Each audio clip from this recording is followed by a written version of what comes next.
Blood transfusions were a crucial development during the First World War.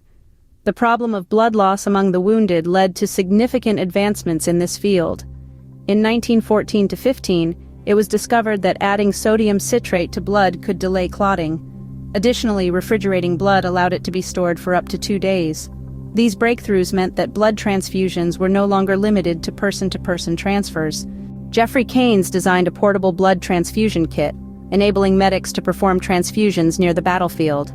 However, this method only allowed for small quantities of stored blood and had a limited time frame before clotting occurred. In 1917, Oswald Hope Robertson, an American doctor, pioneered the first blood bank at the Battle of Cambrai.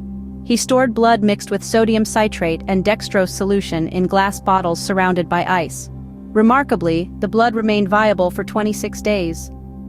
Robertson successfully transfused this blood into 20 patients with severe shock, saving the lives of 11 of them.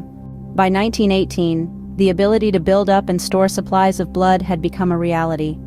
This meant that many more people could benefit from life-saving blood transfusions. And that's how blood transfusions became a crucial medical advancement during the First World War.